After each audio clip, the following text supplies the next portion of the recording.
Greetings, salutations, and all good things in between. What's up, everyone? Matt here. Welcome to the Friday live stream. Yeah, man. Good stuff, man. So on the ticket today, right, there's surprisingly not a lot, but there kind of is. So updates from me, I'm just going to go over, I'm transferring everything over to a brand new website. I'm calling AppSheet Insider, so I'm going to go into some details about that. I'm going to review some YouTube comments. I'm also going to dive into how I made a macro keyboard. I don't know if you've seen a video that I had on that, but there seems to be a lot of interest about that, so I'm going to go over that. In AppSheet news, nothing. Seriously, nothing. And then for Patreon questions, I have something that I'm calling blueprint tables, seeing if that's gonna catch on. Hello Juan, welcome to the live stream. Happy to have you here. Let's get to it. Wrong button. Legit technical difficulties. Okay. Yeah, let's skip that. So, first thing that I'm going to go over will be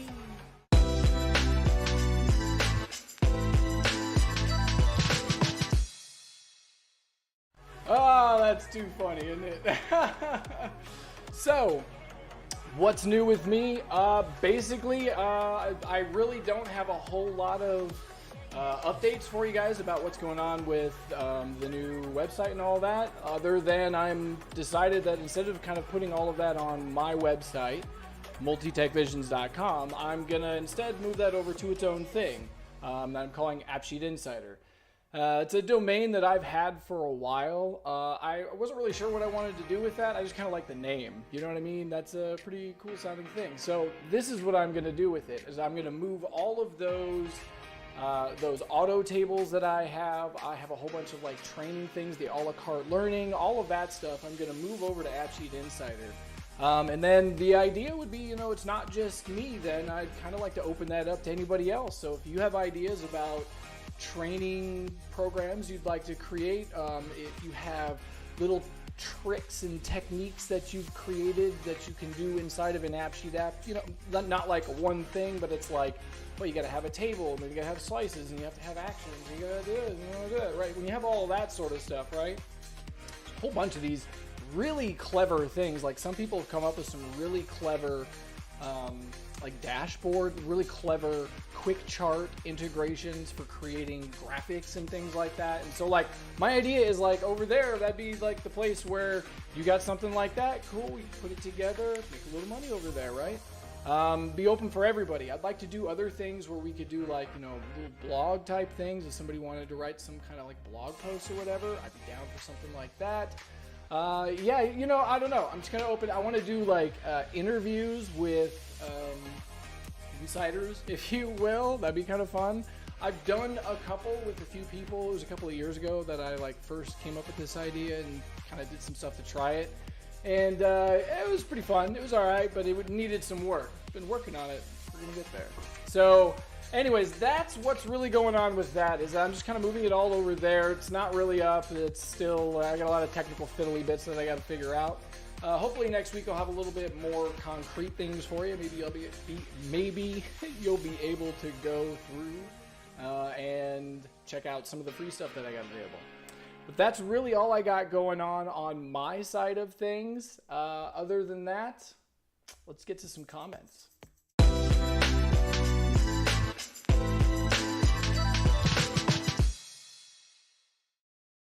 All right, so the first comment that I have is from Dr. Arthur. Dr. Arthur says, this is about my looping with actions video.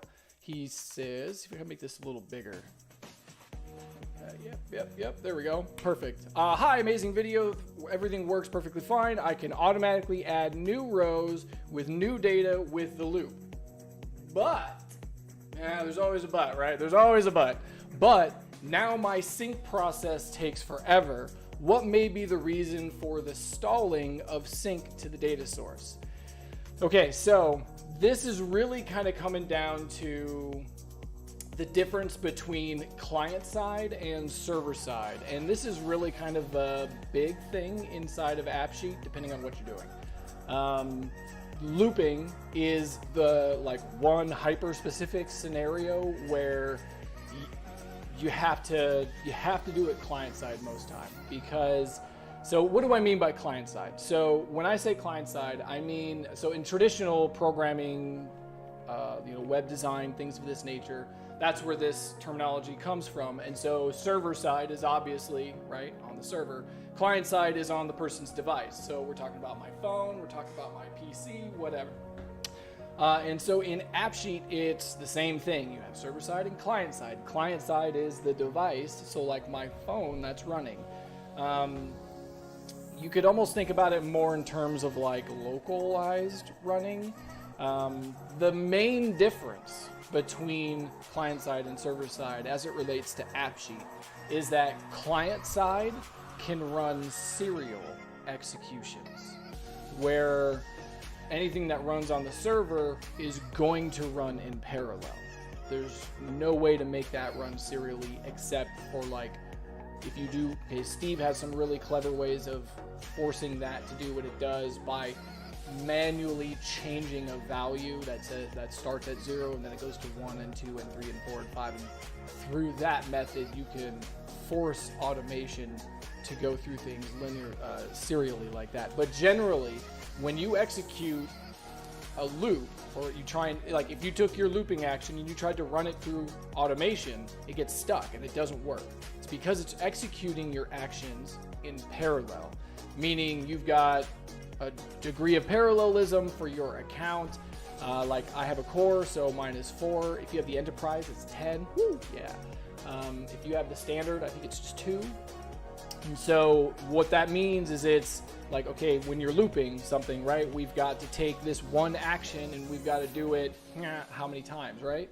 And so when it's run in parallel, it's running that action however many times your degree of parallelism is. So I have the core, it's 4, so when I try and run that, it runs 4 at once. But if you think about the logical nature of how looping works, you can't do something like that in parallel, because looping is literally do the first thing in the list and then take that out of the list and do the next first thing in the list and then take that out and then do the next first thing in the list. You know what I mean? So you can't run that in parallel. So it has to run client side on the device, which means you have to run it through looping. Now, the problem that you run into then is that, well, what if I have 400 things that I'm making? Okay, well then that loop is gonna take 400 syncs to get into the cloud, because it's all done on the person's device, and so then it's all pushed to the cloud. So, getting back to Dr. Arthur's problem, right? So why does your sync process take so long? Because the number of syncs that have to be pushed to the cloud is so big. Most likely you've got, when the loop is done, if you look up in the corner of your app and to where the little sync thing is at, you'll find there's probably a giant number up there. Something there's 300 or 400 or maybe you got thousands or whatever, something like that. So the reason it takes forever is because you have that many to upload. Now, how do you fix that? Well, that's a bigger thing to talk about than the scope of this quick little video segment I'm doing here. That is, there's no one right way to answer that question. And what I'm centering around here is, how do I take an action, right? How do I take an action that's running in series and change it so that it can run in parallel?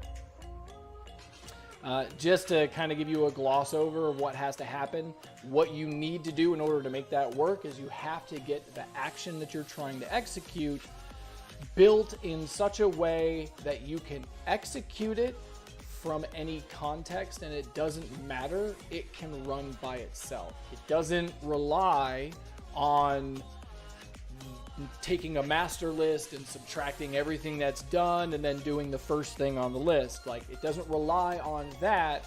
All of that is somehow already a part of the system.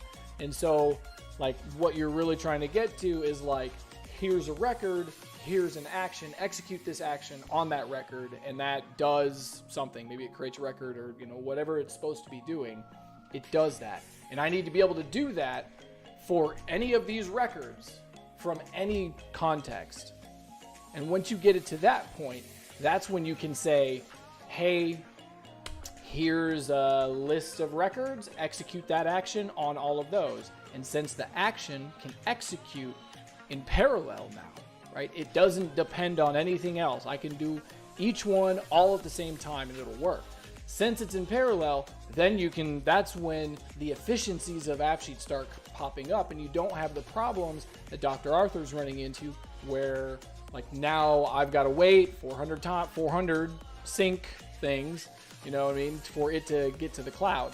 Instead, I'm just waiting for like one sync maybe that triggered the automation that then created however 4,000 things, and then that might take a little bit longer, but it's all being done on the server in parallel, so it's super fast, and that's the way to go.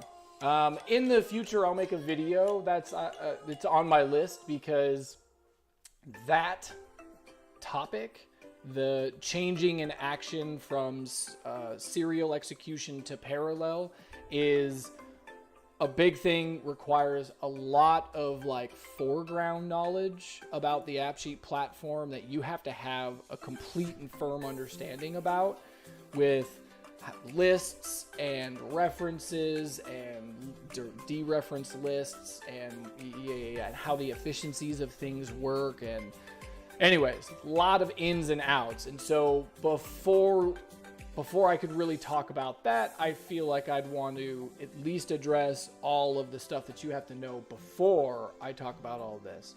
And so that's part of the plan for the future of the channel and the videos, is to cover stuff like that.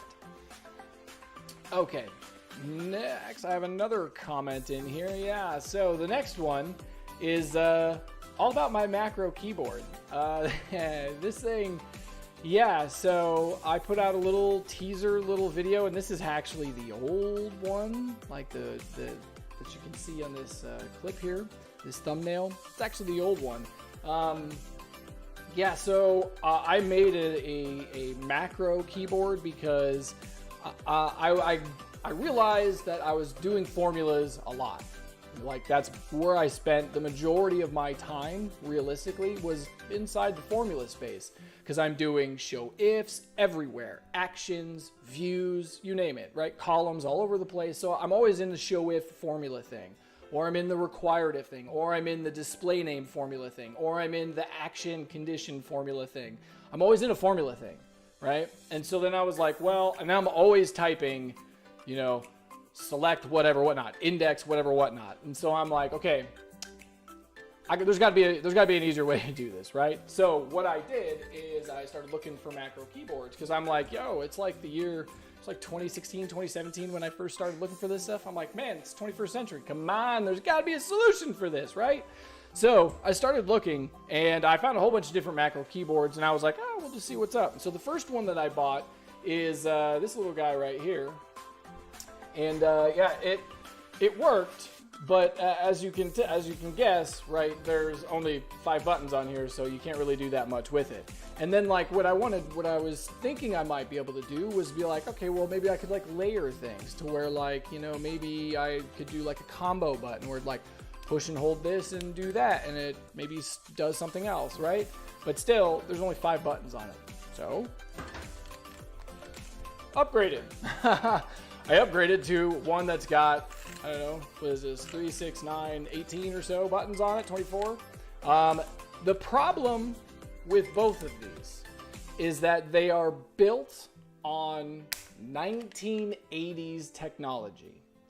You wouldn't think so, because they've got like cool LEDs on the inside, and I can change the colors and this, that, and whatever, and like you look on the inside and it's like, that doesn't look like 1980s tech.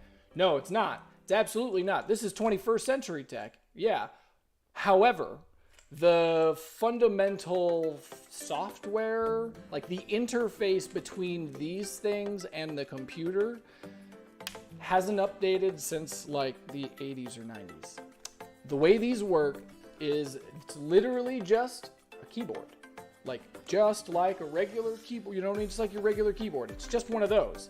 But you have the ability to change what the keys are. Okay, so the thing that we're usually not aware of as users of computers is that on your keyboard, like on the software keyboard interface on your PC, right? So like there's like a digital keyboard and that's like mapped to your keyboard here. So when I press H, it's mapped to the digital H over there and it like, okay. So like on that digital keyboard, there's actually a boatload of other stuff that's just not available because we don't have the buttons on our keyboard. Things like macro keys, where you can literally store small strings of text inside the thing. And that's how these work. You can say, I want this button to be macro number 1. But again, the inherent software that these run on are from the 80s. And so here's the problem. That macro keyboard thing, there's only 23 of them, I think. And it's split into 2 categories. You have like simple macros and complex macros. Simple macros can only have, I don't even remember, it's some small number, 12 or 15 characters or something like that. You can't use certain characters, you can't press certain buttons inside it.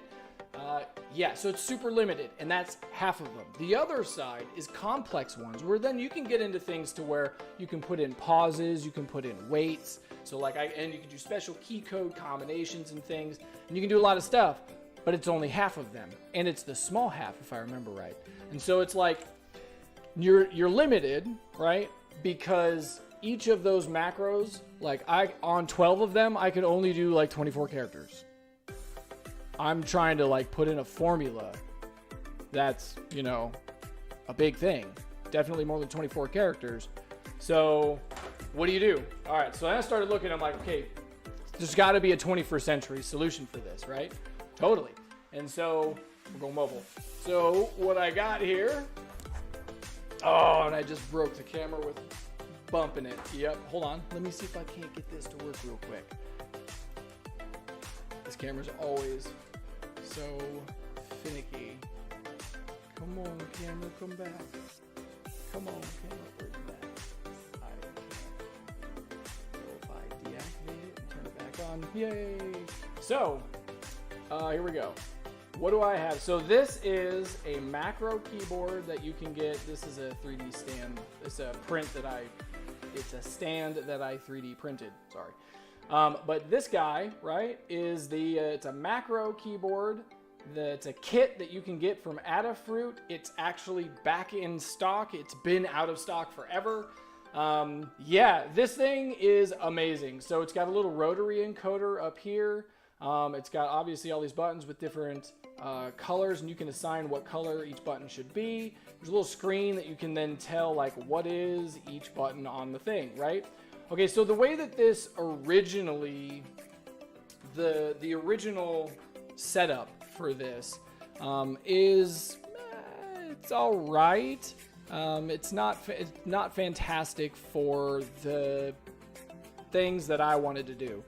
So you can see here's the original setup, right? So you've got a rotary encoder and then different buttons. And then the way that this worked was when you turned the rotary encoder, it would switch to different button setups, so like different screens, if you will. So I could have one screen that was set up for certain buttons, and I turn it, and now it's a different setup for different buttons, and I turn it, it's a different setup for different buttons. The problem that I had with that is that it requires fine motor control for me to take my hand and like I'm over here, blah, blah, blah, blah, blah, blah, blah, blah, doing whatever. And then I've got to fine motor control, come over here and like turn, and like make sure you just get the one. Don't turn it too many times. You got to make sure you just get the one thing, right? And so like when I'm trying to like blah, blah, blah, blah, like that's too much. And so I changed things. And so what I came up with was instead of using the rotary encoder to change the pages, what I instead did is I took the top row and I made these guys navigation buttons. And so when I press the right, it goes right, a page right. When I go left, it goes page left. When I press the middle button, it takes me back to the home, which is like in the middle of all of the pages. If I press it again, it takes me back to where I was. The rotary encoder is now used to control my system volume. So I have a volume knob for my computer right here on my macro keyboard. Amazing. And of course, the camera, I jostled the camera again and it doesn't like me. All right, side camera doesn't work. We gotta figure out something else with that. Anyways, so the thing that I did, right? Yeah, and so then I just came up with different screens for the different types of macro group, for the different types of groups that I have. And so like I did things to where like I have a home screen that contains the stuff that I normally use, and I just kind of put them all on there. I have things like a closing parenthesis. I have, like, if I show you, it all runs on a, so here's all the macros, and like you can see it's literally just each one of these macros, each one of these is a screen. And so if I show you the actual code that runs this, it's just some bits of, it's like some JSON code inside here. But you can see the inside the square brackets here is where you actually put what you want to happen. And you can get really complicated. Like if I go and I show you my deep link one, this is the one where I got a lot of fun, where I realized I could paste something from the user's clipboard. Like, okay, so this is a macro keyboard, and so it's just a keyboard. So I can hit Control V with this macro keyboard. Oh yeah. So then I was like, all right, well, what if I build things that are built to have specific stuff on your clipboard? And so that's when I came up with this, where it was like, I use link to form all the time. And and specifically, it's like link to form, this row ID in this form view. So like, I had the idea, I'm like, all right, so I'll go copy the name of this form view, get it on my clipboard, and then execute this macro. And this macro will enter some text to begin with, and then go Control V, right? Enter some more text, and then hit the enter button, hit the tab button, enter some more text, hit the enter button, hit the backspace, hit left, hit delete. Like, I programmed a whole series of things I wanted to happen inside this thing.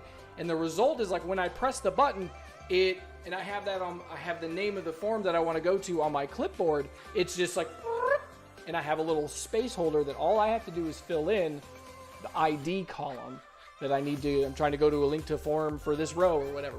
So that's all I need.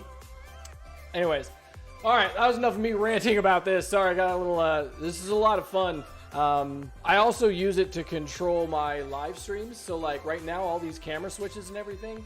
Yeah, this is me with my macro keyboard over here, because ain't nobody got time to be trying to do all of these transitions by clicking a mouse.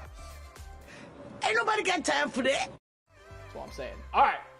That is all I really got for, the last thing on this macro keyboard. I'm going to take, I'm in the process right now of like on my website, right? This is a better place where I can like package all this together. On that AppSheet Insider website, I'm going to have the code and everything that I came up with for this, so that if you want to go and buy one of these macro pads, you can see they are in stock and they are $50.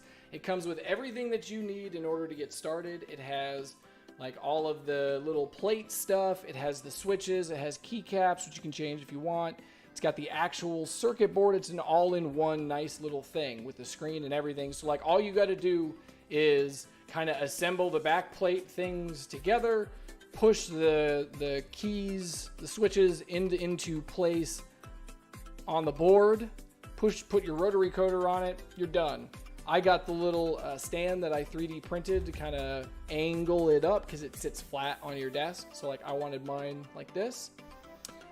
Yeah, I'm gonna put all of that available on my website. stay tuned for that. All right, next.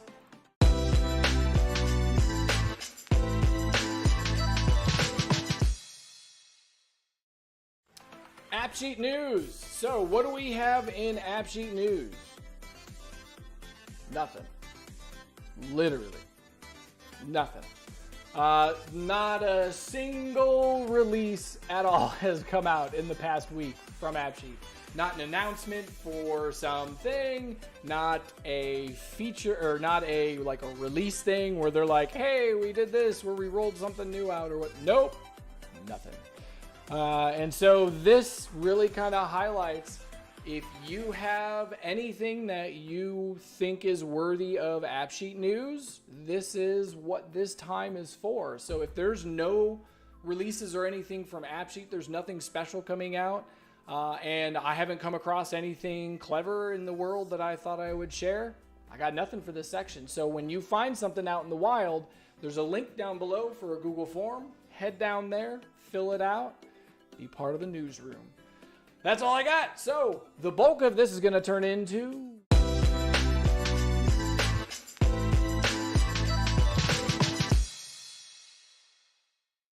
Patreon questions. All right, this one's actually going to be pretty fun. So the question for today, here we go, is from Brad. Brad, not going to say it. Legasic? I said it. All right. Hi, Matt. I am going over the design of version 2 of the ordering app for the restaurants. I have an idea to create a master products table and somehow map invoiced products to a master product. The reason for this is if you change supplier, change the supplier and order the same or similar product, the name is different, and ultimately you create a new product. However, the product is actually the same, right? Just different vendors, and they call them different things and charge different prices and this, that, and whatever, right? Size of packs and products varies tremendously, but the product is the same, just the bottle size is different. Any tips before I dive in too deep? Thanks. Yeah, absolutely. So what you're really talking about is one of these like core tools to have inside your AppSheet toolbox. It's one of the more advanced ones. It's an intermediate advanced skill. And there's really not a good word for this right now, and so in my endeavor to try and make things easier to communicate so we can kind of all get on the same page and be talking about the same concept, I'd like to introduce the term blueprint table. Maybe? I don't know. Let me know in the comments what you think. So the idea, right, is tables with records that serve as a template containing various bits of data relevant to that specific item that can then be copied over into another table. This is very helpful to standardize things inside your app. The idea being just like what Brad was looking to do. He's got like a product, say, I don't even know, a mop, right? Or like bleach. Okay, bleach is bleach, is bleach is bleach. Okay, there may be different bottles, different sizes, different names, different whatevers, maybe different strengths, whatever. It's still bleach, right? Still a banana. It's still an apple. You get what I mean? Like, I see where he's going with this. And so it's like, I may have 3-4 suppliers over the course of a year that I get my apples from, but they're still apples. Okay, so how can I kind of like encode that kind of information in the system and then map it into everything else, right? This idea of a blueprint of data, if you will. It's a very, very common thing. Like, this is something that you do all over the place. One of the most common scenario that's on the top of my head right now is an inspection. So anytime that you need to do an inspection, right? Okay, you could build one giant form for each inspection that you need to do where it's got a column for each of the questions that you need to do. All right, but then what happens when you need to change the questions, when you need to add something in? Well, now you got to go into that form. You got to add the column. You got to make sure everybody's not using the system. Make sure all of them, all of the data pushed into the cloud. Blah, blah, blah, blah, blah. Okay, right? Yeah. Or you could create a system where you have one set of tables where it's like, this is the inspection I'm doing. These are the inspection items that you do, right? And all of those tables and the records inside, all those serve as the blueprint for when I'm actually collecting the data, right?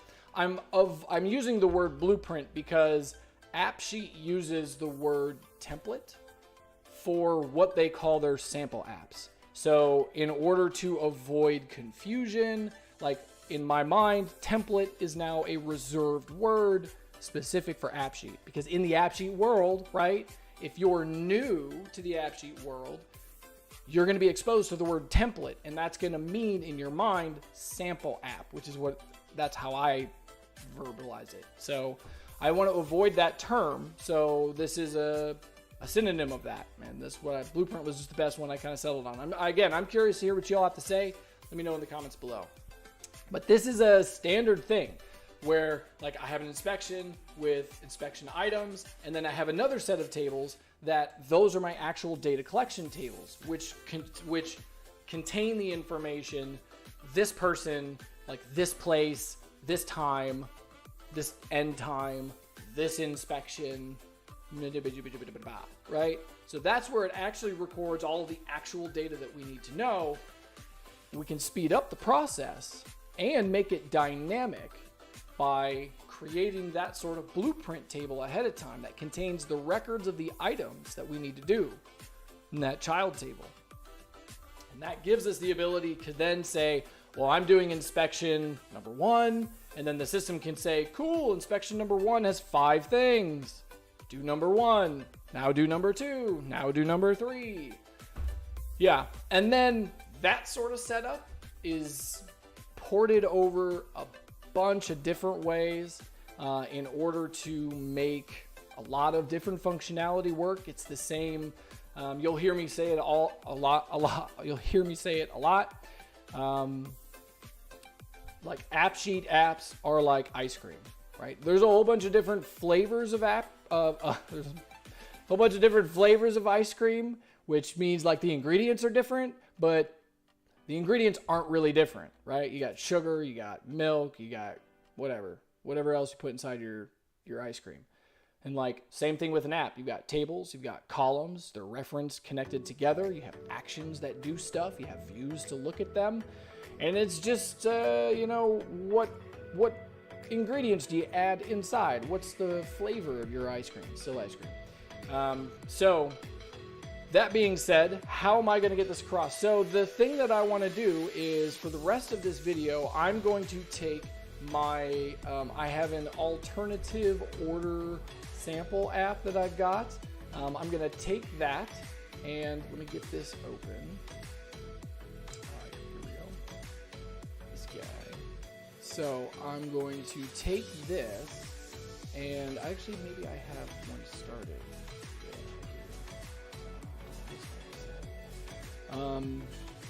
And I might as well just open up all the other ones for this. So before I dive into actually doing the things that I was talking about, updating this app, let me go over some updates that I have. I guess I probably could have done this the first time, the first section, for a sample app that I've had out for a long time. So I put out a video, eventually I'll put a card up here somewhere and a link down below for how to create an alternative order capturing app. The idea was shopping cart, right? So how could I create an app where I have a list of products and then I can have a user come in and they can say, cool, I want to start an app, I want to start an order, and I can add products to that order, indicate how many I want, close the order, done. It's the start of a much larger process, right? But the point of the app was just to demonstrate what does the functionality look like, how do you get that started, right? And so I have this shopping cart part 1, it's the base, and this app shows you the base of how to get all of that started. I'll put a link down below. Now, I then took this base and I evolved it by adding one new piece of functionality. So in another sample app, Shopping Cart Part 2, this one includes Force Sync. So there's only a couple of modifications that are made to this app, and they're outlined over here inside the info page down on the bottom navigation ribbon. But the idea is when I submit my order, when I move it from building to complete, the system will also kick off a Force Sync, right? So that's really helpful to prevent the scenario where maybe you've got users that are using the system and like they're working, blah, blah, blah, blah, blah, and then they get to the very end and they close the thing, and then maybe your users like close the app, put their phone in their pocket, and then they start going away. The problem you have there is that they closed the app before the data went to the cloud. The data is still on the app, still on their local device. It hasn't been updated yet. And so if you look in the community, there's a lot of people that have this sort of problem where they have users not getting data to the cloud because they're closing it too fast. This sort of Force Sync thing solves that problem because we're trained, most of us now have been using software all of our life. We've experienced progress bars in various different forms, and so we're like trained to wait for a progress bar. And so when you force a sync, it shows progress bar on the screen, and it also shows like if you've got 5 syncs that you need to do, it'll show like 1 of 5, 2 of 5, 3 of 5, like somebody waits for that. Like just about every person nowadays, when you see that happening on the screen in front of you, you're gonna wait for that. Like most likely they'll just put their phone down, the screen on, just letting it go, while they finish up some last little fiddly bits, and then when the phone's done, then they'll close the app and they'll do it. So Force Sync is a way that you can solve a lot of problems like that, and this Shopping Cart Part 2 shows how you can take the base sample app and modify it so that it has Force Sync. What I'm going to do now is I'm going to take this Force Sync and I'm going to make a part 3. I'm actually going to make 2 parts in this video, so you're getting a little twofer if you stay to the end. The first part that I'm going to do here is I'm going to make a part 3 of this, and the idea that I want to include here was something that somebody asked for, which I thought was brilliant. So if you're not familiar with this shopping cart functionality, the idea is I can start an order that's in the building status, and then I can come over to the product page. I can click on a product, and now you can see it's now, if I go look at the order, added to my order, but it doesn't have a quantity. I have to come back to my order and then come into here and do this, and then I can like do that, right? And now I've got the quantity for what I need. Okay, so I want to smooth that out. What I want to do is when somebody first clicks on the product to add it to the order, I immediately want a thing to pop up in your face saying, how many do you want? So that's the first thing that I'm going to do in this, the rest of this video is I'm going to go over how can you do an immediate input after you add a record to another table. It's not as straightforward as you think. There's 3, 4, 5 steps that you got to do. Then after that, what I'm going to do is I'm going to take the, let me get to it. I got a list here. Then I'm going to take that subsequent app and I'm going to upgrade that one to a part 4. The part 4 is going to allow for customer specific products. So this is answering Brad's question.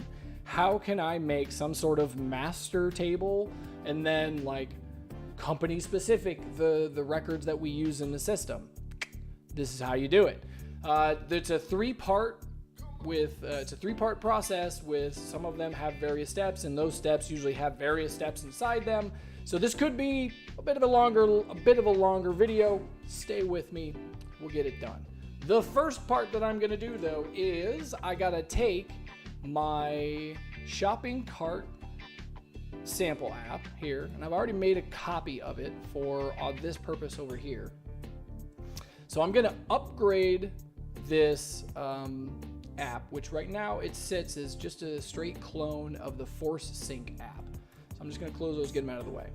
So what I'm going to do is I'm going to take this app here, and I'm going to include functionality so that when I tap, immediately an input dialog, the pop-up that you can get, right, will appear asking me how many of this product do you want, right? Okay, so how do I go about accomplishing that? Okay, there's a few steps that you got to do that. The important thing, the key to making this work is the system, like, okay, so you're gonna have an action that has the input thing, the input formula for it.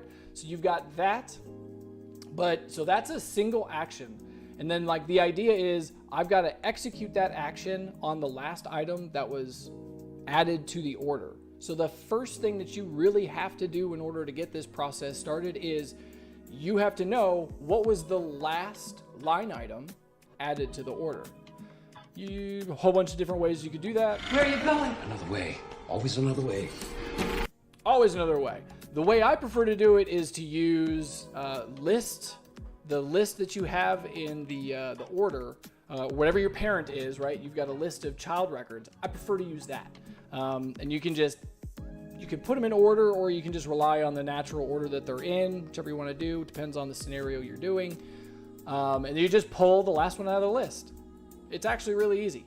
So if I go to columns and I go to my parent order and I create, so like here's the list of all of the order details, right? So all I need to know is what's the last one in that list.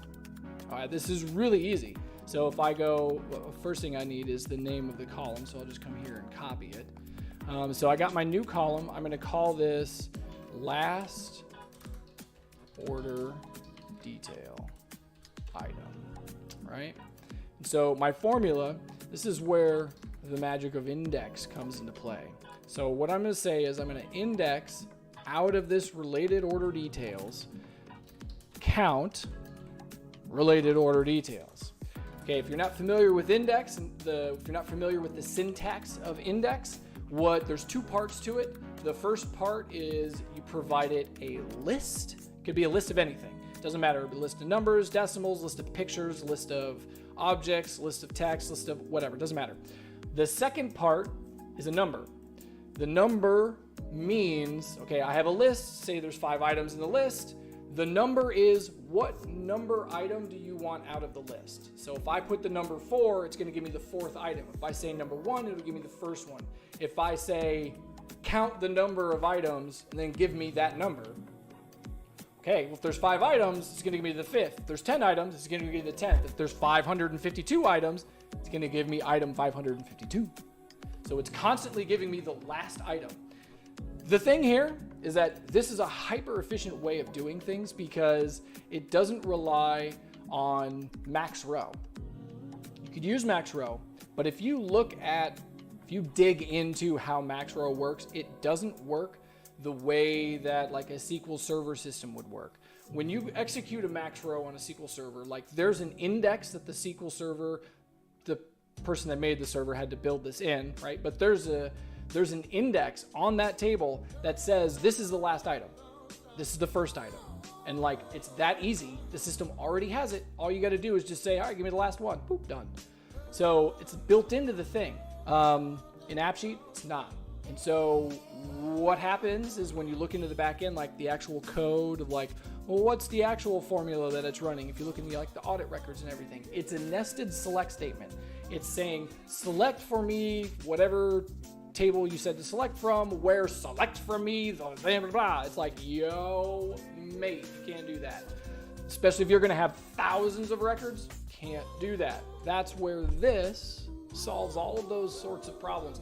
I came up with this sort of little hack, if you will, because I had a client where we had literally tens and tens and tens of thousands.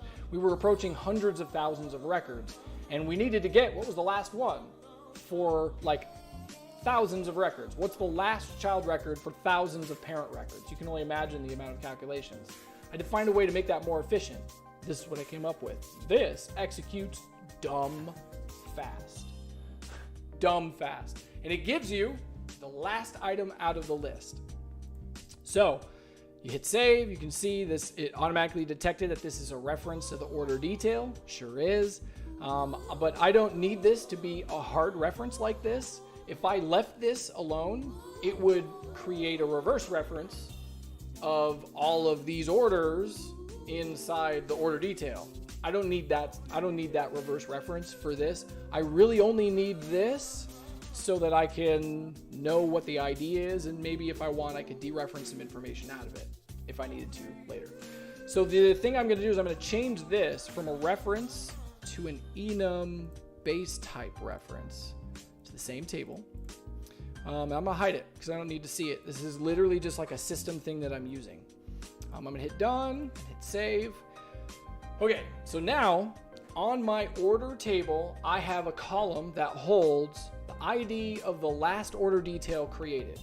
Okay, so now the idea then becomes, so if you're familiar with the shopping cart sample app, there is a slice that holds the current order that the person is working on, called building order. So this right here, right? So now this is a slice of my order table, and that order table now has the last item. So this slice now has that last item inside it. And so all I need to do is just extract that value out of it. And that's super simple. So if I close all of these, okay. So what do I need to do? I need to index out of the building orders table, and I want, go to my orders, I want the last order detail item. Put that in square brackets. I want 1 because there should only be one item in this list, because there should only ever be one building order, and the building order should only ever have one. See what I mean? So like, as long as everything goes according to plan, everything will work. Generally, this never is a problem, right? So this formula bit right here gives me the last order detail that was done.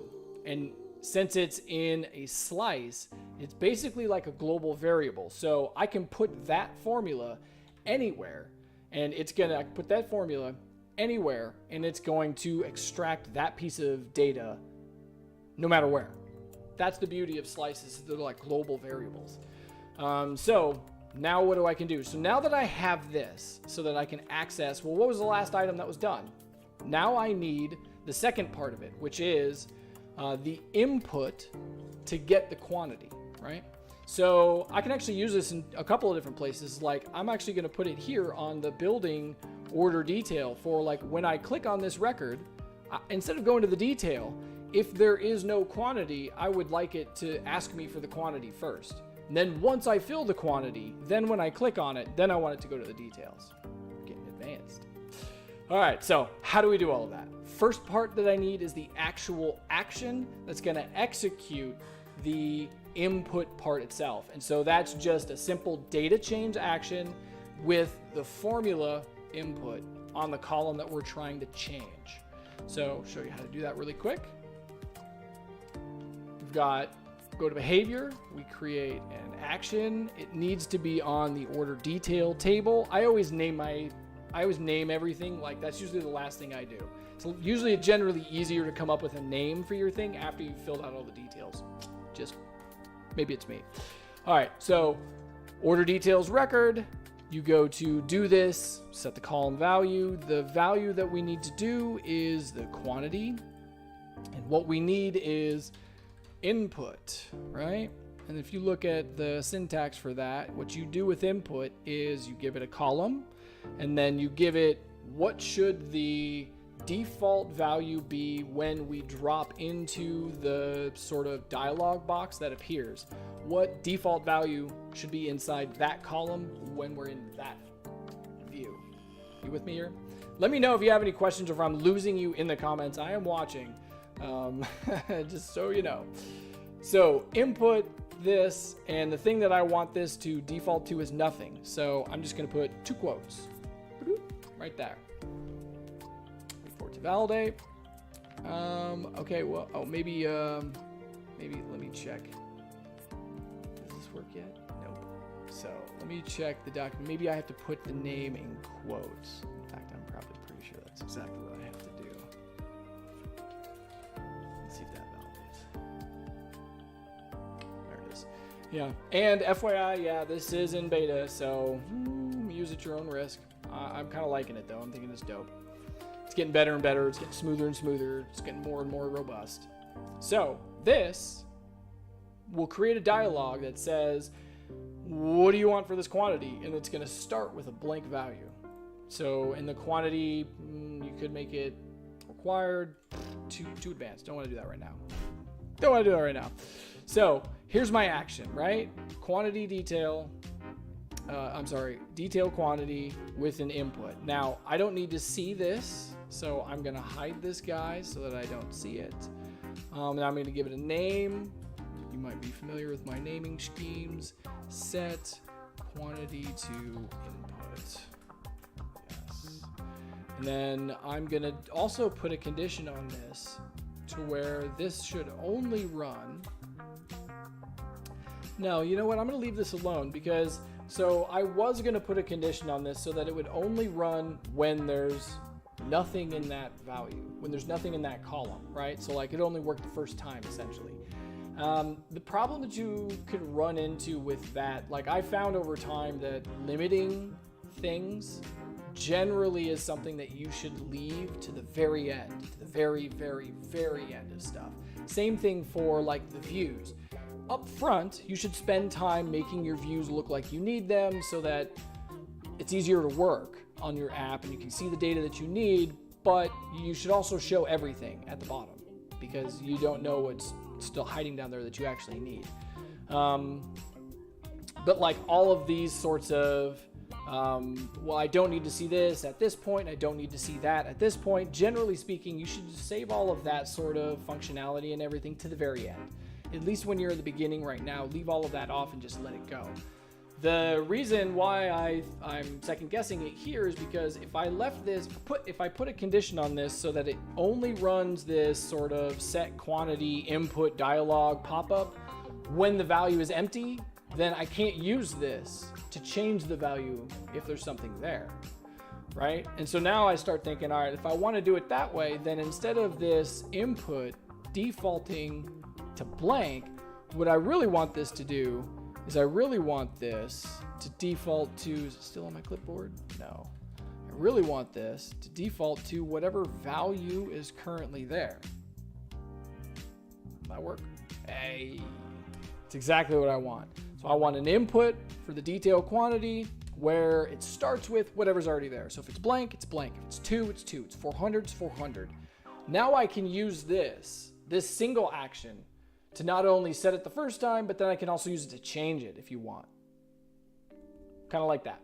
All right, so I can think of one condition that I am going to put on this so that it doesn't run when the order is complete, right? So like this is reference connected to an order, and so I'm going to say order link dot status, and clean up the middle bit, when that equals building. Now I'm going to go make sure that that's the actual value that I used. So go to orders, I have an order status, building, perfect. Okay, so I can set this quantity and I can use this to change the quantity if the status is building. Perfect. Now, let's hide that. Now, so that lives on the actual detail level. So that lives on like this record level right here.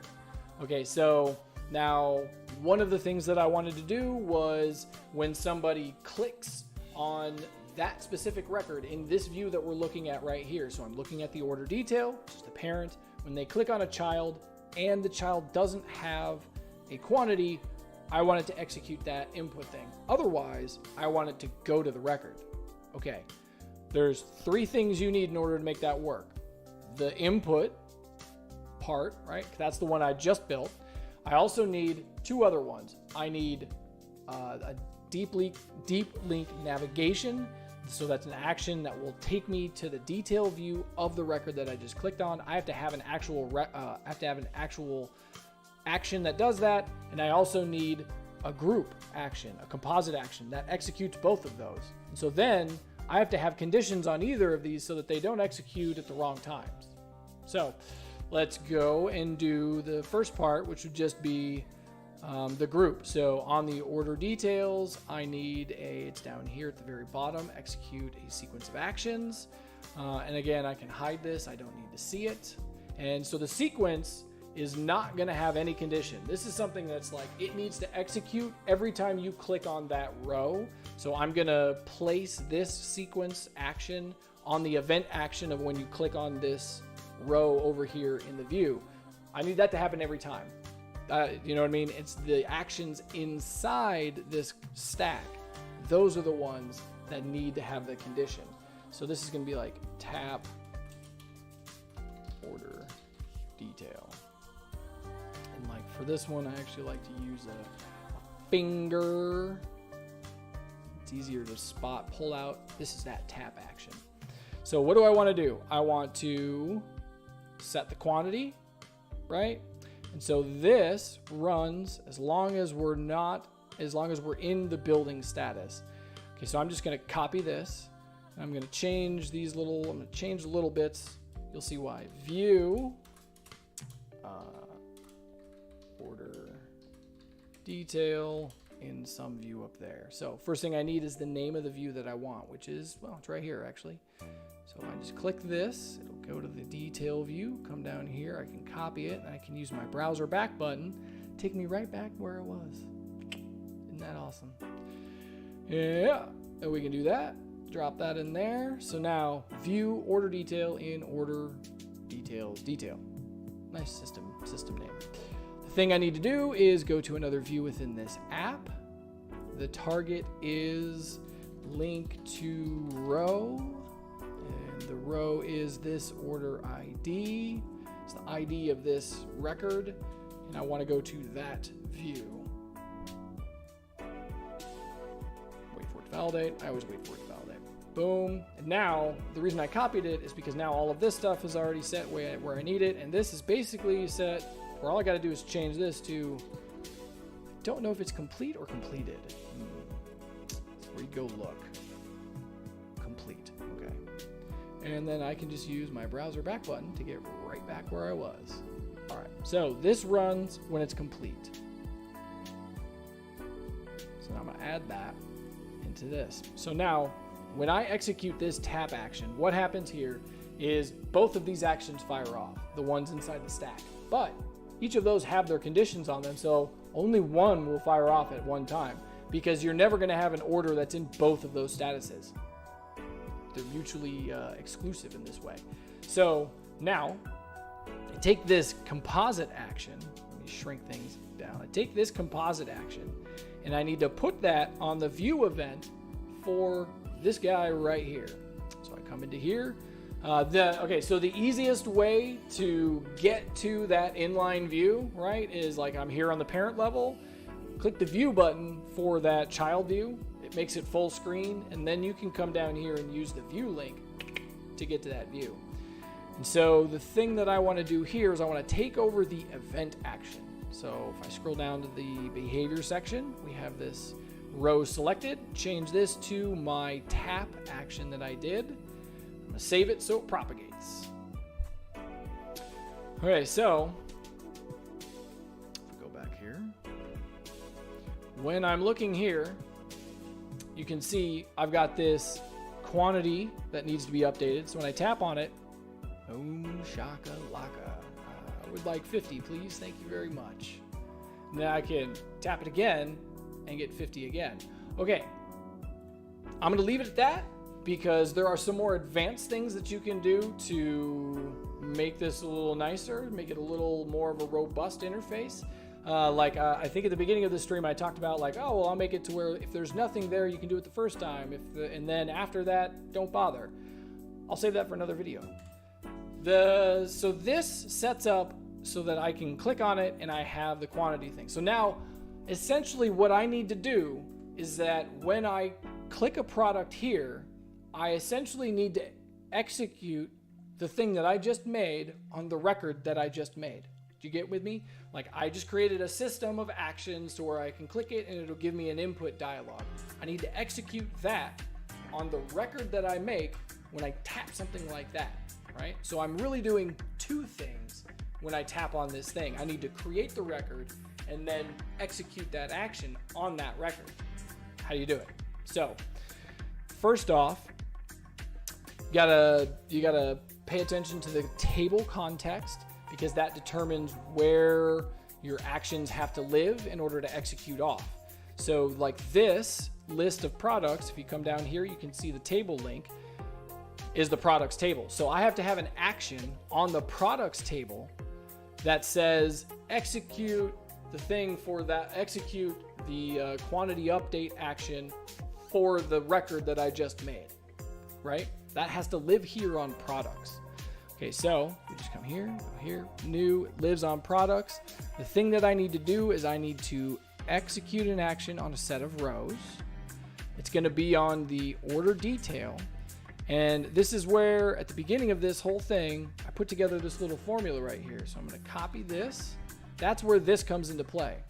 I have this last order detail item. This is the ID of that record as a global variable in this building orders slice. So I can just take this, that formula that I have, and drop it in here. And since this needs a list, I can just get rid of the index part. Boom. That gives me the last item that was made. And now what do? I want to set the quantity, right? Oh man, you can even pass fun little thing. That's a newer little thing. Play with that later. Ooh, fun. All right, so I have this action. This is, let's see, ref set item quantity from a product. Right, so here. Come down here, I don't need to see it, go away. I'll leave that alone so that it always executes. Okay, so this action by itself, if I was to execute it on a product, it would look for whatever the last item is and execute this on that item. So there's a disconnect there, right? So now I need to make sure that when I execute this item, it's only executing for the, I was gonna say for the product that matches the product, but I'm gonna leave that alone.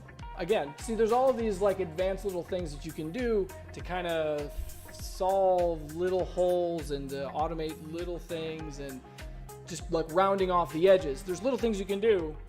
Save all those for another video. So what I need to do now is that on this products page, when I tap a product, I need to do two things. I needed to add the product and then execute this ref set thing. Now I already have a tap product action that if there's already a duplicate, it says, hey, do you want to do the duplicate? You sure about that? So if there's not a duplicate, that's skipped. And then it adds the item. And then, so you can see I've got another one of these dual purpose things where like, if we're building something, it does these two. If we're not building something, if we're not building an order, then when I tap on a product, we'll view the product instead because there's no open order for me to add any of these items to. You dig? So I just need to add into this list, into this little thing right here, this little ref set quantity update, and just put it right at the end of the list. At the end of this, you could almost think about this as like it's a two-part list. There's those three, and then there's this one. I could put something else inside that on the other side of that equation if you really wanted to. Did you get what I mean? By doing that, what I'm doing now, let me save this so it propagates. By doing that, what's going to happen here is that when I tap on one of these products to add it to the order, it's going to then execute the quantity thing. Now, there are some things that we need to clean up for that because, like, we'll get to that. Jumping ahead. So, let's see it. Boom. Right? I could say I want 5 of that product. I clicked on product 4. If I go look at this, product 4 has 5 already. Like product 2, I can say I want 2 of that. Boom. Right? So now I can come back here and I can be like, I want 15 of product 1. And if I go and I look at it, 15 of product 1. Yeah, buddy. So now some peculiarities that we got to account for, right? So like what happens if I tap something and I say yes, okay, and then I say, if I give it an annoying number so I can find it, okay, so totally worked. Totally worked as it should. The thing that I was afraid of there was that it would try and do the quantity on some other record, but I guess it would never do that because it's always doing the last one for the building order. Hey, so that is all it takes to update an app to where when you tap add something to another record, really what's happening there is when I click this, I'm creating a record in another table. And then that record, I'm going to update that record. This is how you do it. Just like that. And this could be anything. It doesn't have to be a quantity. I could input any of the columns inside here. If there was a note field, I could add a notes inside this input field. If I wanted to show the product, I could show the product. I think that would give the person the ability to change the product in that input. So maybe that might be a thing that you might want to do. Anyways, so there's a whole bunch of stuff there's a whole bunch of advances that you can continue to do with this app, and I plan on doing that in the future. This is just number 3. But this essentially now is a basically done sample app. There's a few little things that I need to do in order to actually push this out. I like to kind of round little things off. I'll go do some of the about information and all that, but the functionality's done. So now we can move on to this next part, the part that's actually answering Brad's question, which, if you're just joining me, the whole point of all of this was, let me get to it. The whole point of all of this was to answer a question that Brad had about how can I take something and how can I make a table that's going to serve as like a template when I create some other tables, when I create other records in another table. I'm calling this idea a blueprint table, or blueprint tables. And so the idea is, I've got these blueprint tables that hold records that say this is what I'm doing, and these are the data collection tables where I say I'm doing that thing, and then each one of the items matches the things. This little record creation dance. So that's what we're solving for. Everything that I was doing up until now was just getting the sample app to a point that included a little functionality that I wanted. But now I'm going to move into, this is part where it's probably going to be another little long stream, if you will. Stay with me. Where I'm going to do part 4, and this is, I don't know if I can fit this name in here. Customer, specific. Yeah, there's no way. This is way too long, but I'll just copy it with that name for now. It'll be interesting to see what it cuts off at the end. So, what am I going to do now? I'm going to take the app that I just finished, which is now part 3 of the shopping cart series. I'm going to take that and I'm going to upgrade it to part 4. I'm going to include the ability to create customer-specific products. And so there's a few different things that are involved with making that process work. And if I go back to here and I show you, there we go, I came up with an outline. So the first thing that you need to do in order to make this work is I need a customer table, right? And I need a customer products table. So like right now I have a product table, and the idea in my mind is like that's gonna be my master list of products, right? And so I'm gonna create, so in a way that's my blueprint already. So then I'm gonna create customer specific records where I've got a parent that is the customer, and then I've got the customer products where it's basically a clone. I have like one record for every product in the product table. And then like I can go through and delete the ones, maybe I can add some specific ones, I don't even know, whatever. So in order to get there, you gotta have a customer table and a customer products table. Once you have those done and installed and integrated into your system, right? Then you can move on to actions, right? So what do I need? I need an action that will copy a product to the products table.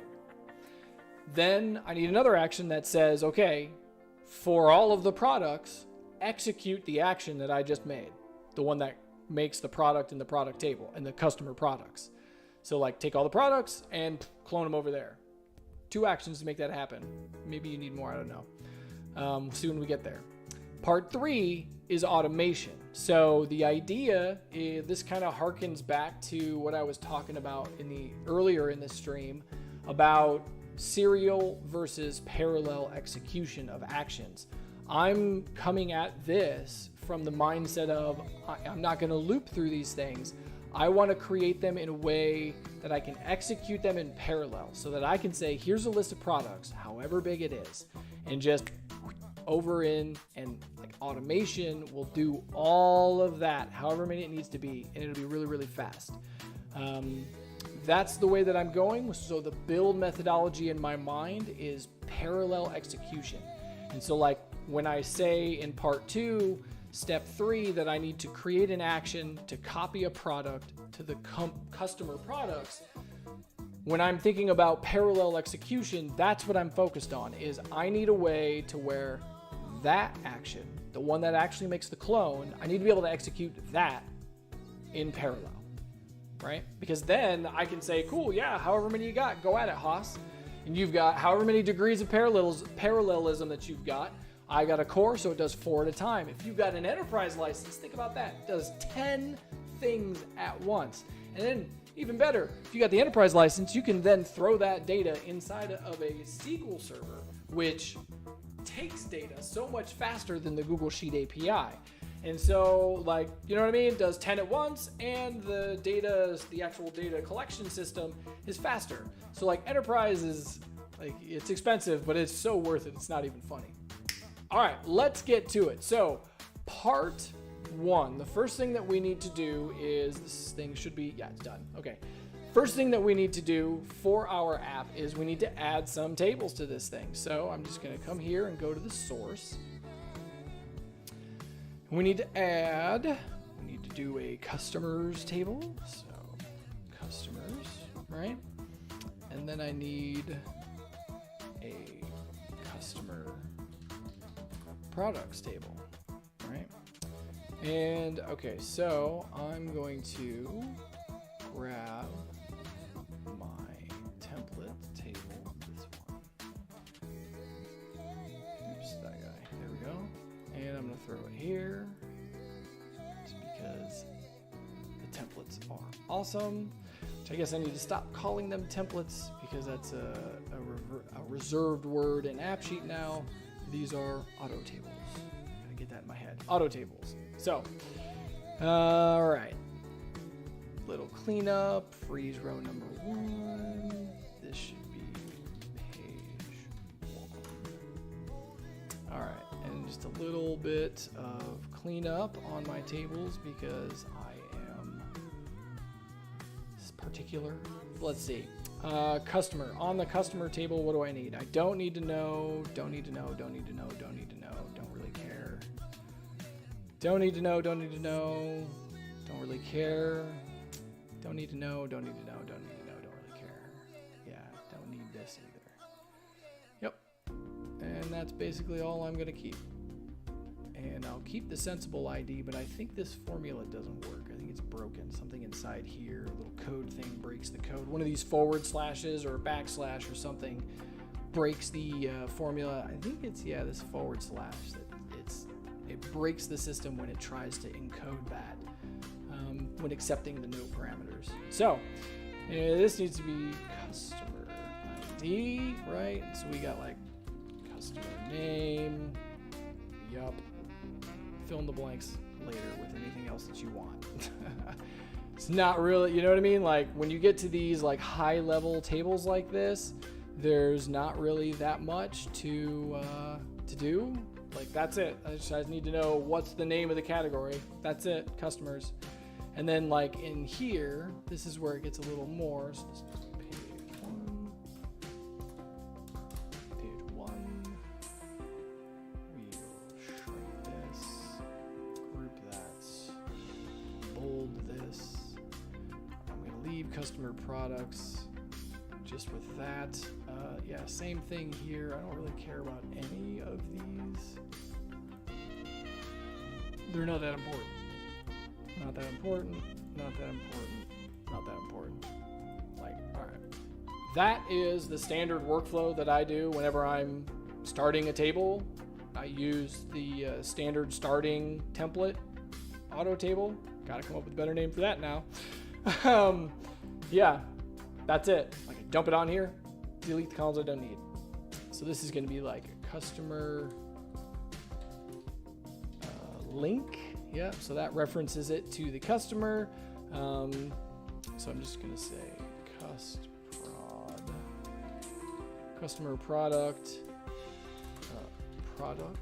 link. Yep, customer product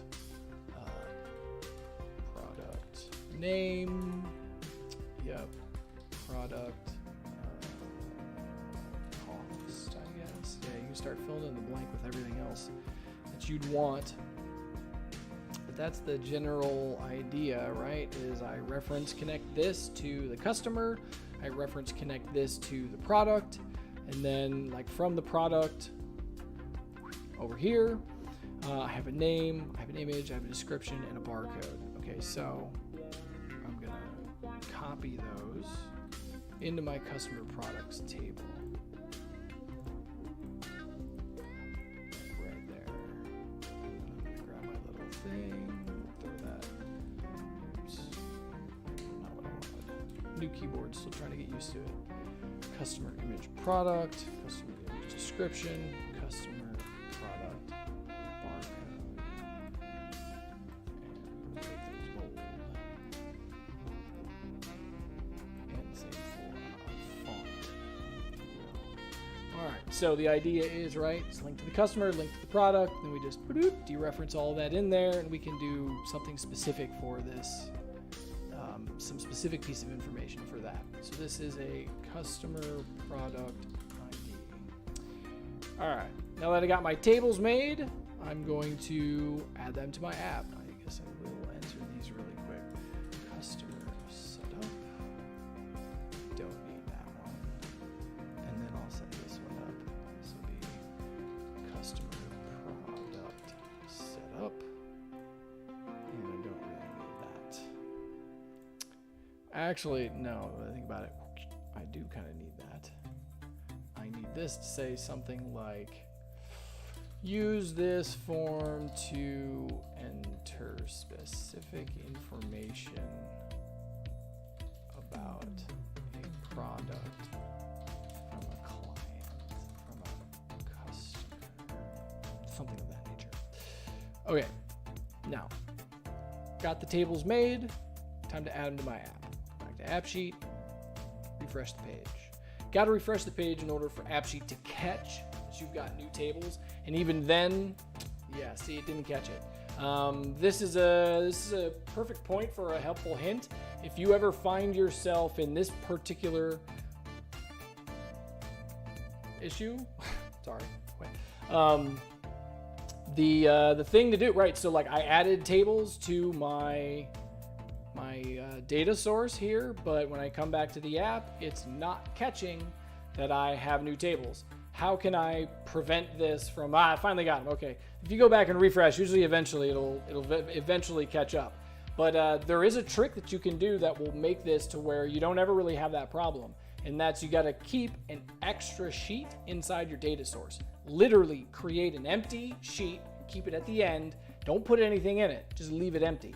The fact that the data source connected to your AppSheet app has this extra table, and that extra table is always there. It's like, I don't know, AppSheet remembers that, and then it makes it easier for when you come back, when you actually add new tables into the mix, it makes it easier for the system, I don't know why, to catch these new tables that you added faster. Like I had to go back and hit refresh twice. Sometimes like I sit up there and I hit that refresh button and hit the button and hit the button and it's like, it doesn't work.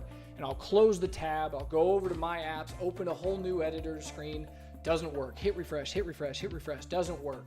Do a hard refresh, you know what I mean? Control F5, doesn't work. It's like, what can I do? I've been in that scenario where like, okay, and then like the only thing that you got to do is like, all right, I guess I'm going into this thing and I'm going to go into my Google Sheets on my Google Drive and I'm going to have to dig through the thing and find my sheet that I just added. having that extra sheet, but even empty a sheet, having that empty sheet in your data source makes it easier for the system, for whatever reason, to detect that you've got new tables faster. Now that I've got my tables here, let's add the first one. It's always nice to start with if you have a parent-child, it's always nice to start with the parent first.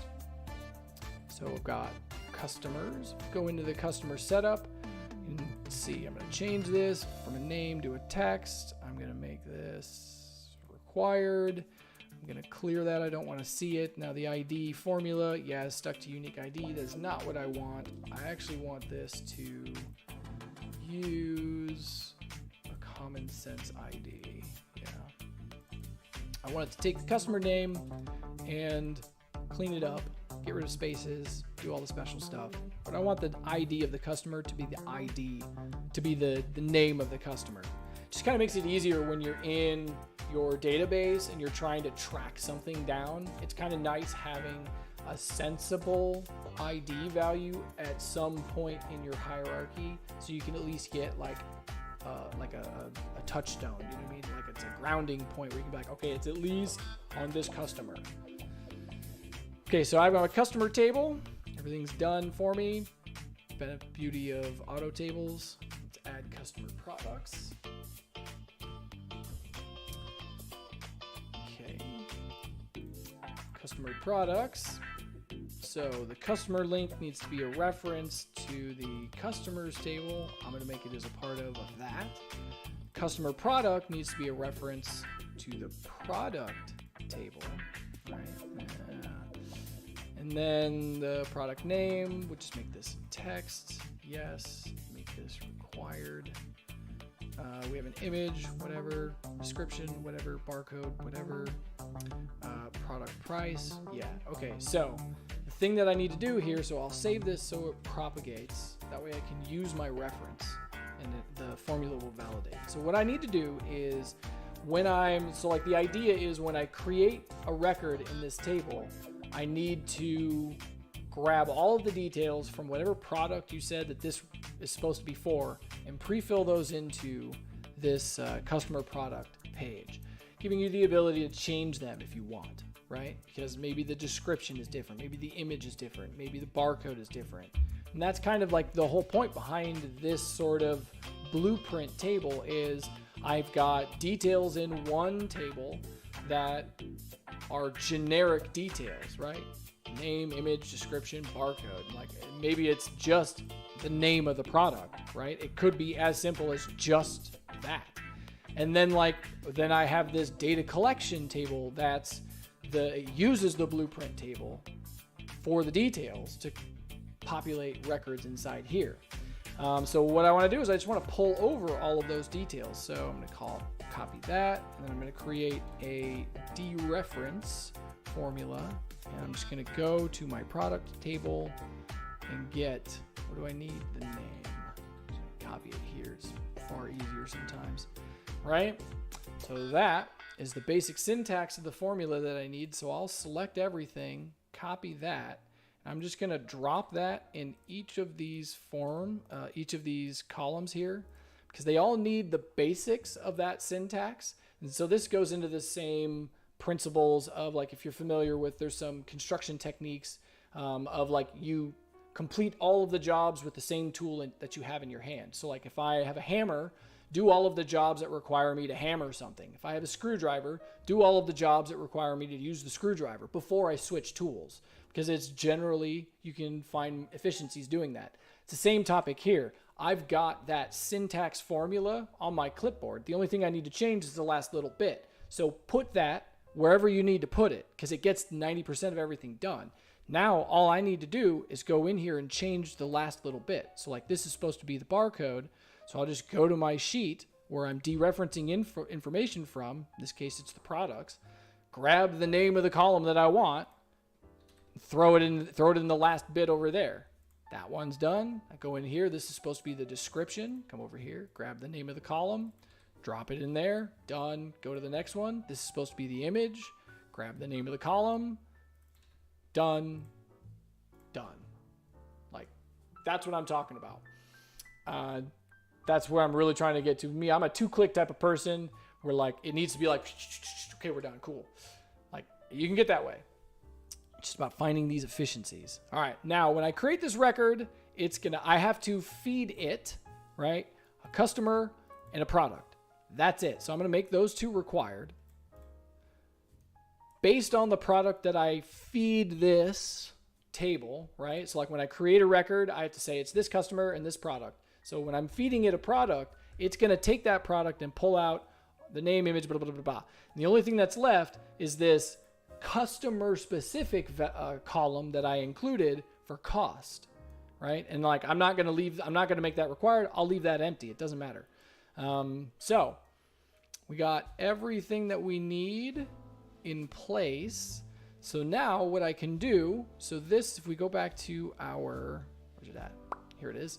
So part 1 is generally finished now. I have my customer table. I have my customer products table. I've gone through and I've conformed all of my tables so that they are reference connected together. They have dereferences.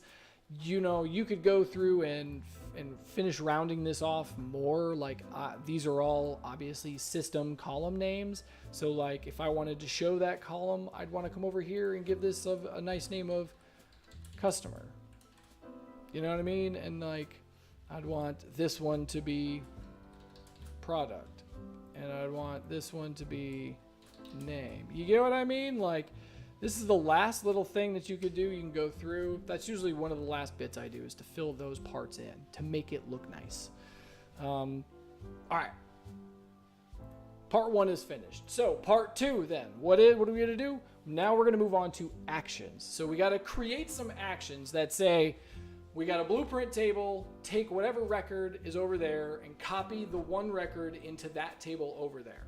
So that's the first thing we need to do. So if we go here and we go to behavior, make a new action, you gotta keep in mind the context, right? So I'm executing the action from the context of the product, right? Because I'm saying this product, copy over there. So this is where it lives. The thing I need to do is I need to, where's it at? Add a new row to another table using values from this row. I'm adding it to the customer products table where the customer link equals, that's the more difficult thing to set. We'll get to that. Where the product is this product. So we just insert the key, right? And since I feed it the product, it's then going to get all the other details, so I don't need to fill those in here. All right, so the thing that I've got to do then is I've got to figure out how can I get this to know what customer I'm working with. Well, we did something very similar to this in the first part of this last segment, where we needed to execute an action on the last item added to an order, to the last, right. So what we're really saying here is like execute this for, because again, now there's a lot of assumptions that I'm kind of making here. And these are some of the things that you have to do when you're building your app, is you've got to make some assumptions of logic and process flow and how things are going to work. And like you just assume, right? And then you build all of that so that it works. The idea that I'm going with here is I've got a list of products, right? And then when I create a new customer, then I want the system to then say, cool, for that customer, create that for the last customer. Create a copy of this product for the last customer in the system, if you will, right? This is one of the most, this is the notorious, like I could simplify this by setting this customer link. This is the hard part inside this entire system, is how do you get that to populate with the right value so that it's the right value all the time. Do you know what I mean? Yeah, notoriously difficult. This is where you have the difference between serial versus parallel. I'm trying to build this so it operates in parallel, right? so that I can kick off a server thing, and the server will do all the work and create X number of records. But that means that I have to execute this action, the one that's making the copy. And so like I'll give this a name here. So this is copy product to customer product, right? So in order for me to execute this action, it has to live on the product table, but I have to somehow get the context of what customer this is supposed to be executed for, right? But the problem you have is that it lives on the product table. What do? Like all of the details inside here, this is the product table, and the product table is not in any way connected to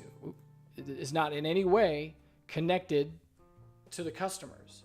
That's the whole point of this. I'm creating a system that says these are master blueprint records, these are customer specific ones, right? Okay, so the assumption I'm going to go with is I'm just going to execute this on the last customer in the system.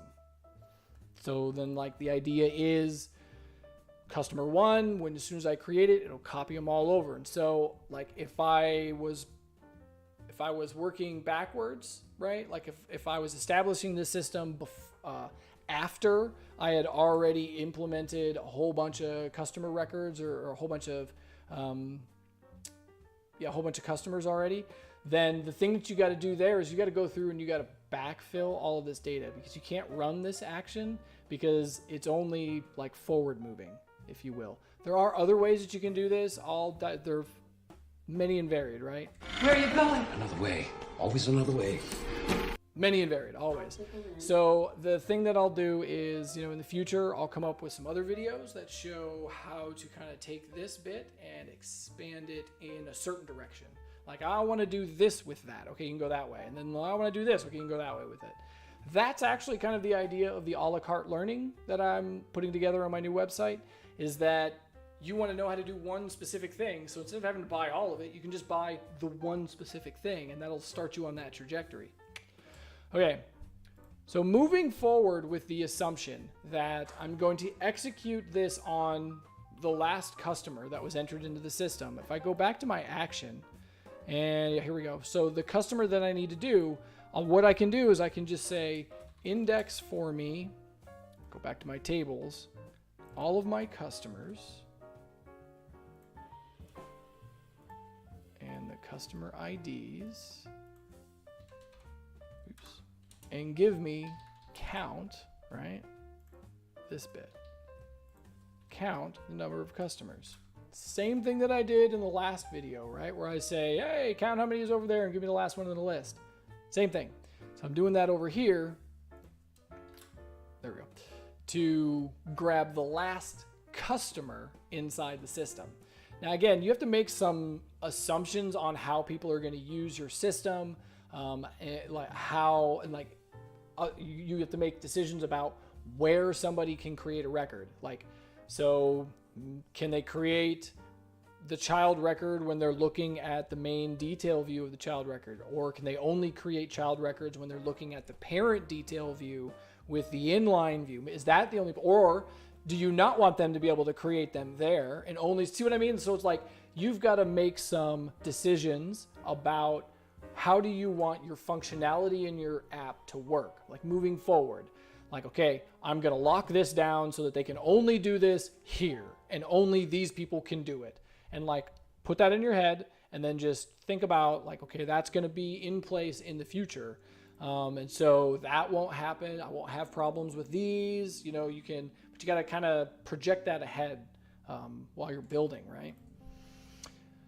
So when I execute this copy product to customer product action, it's going to say, cool, grab the last customer in the customer table and then create this product for that customer. Now we could get a little more advanced, right? I think I will.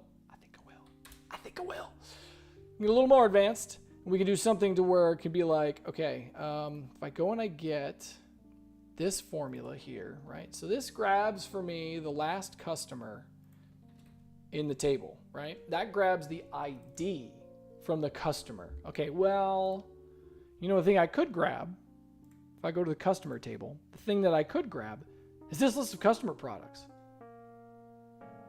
Yeah, man. So like, I could grab this instead of the customer ID. So if I put that there, what's happening here is it's going to say, cool, go to the customers table and grab for me the value inside that column, which is a comma separated list.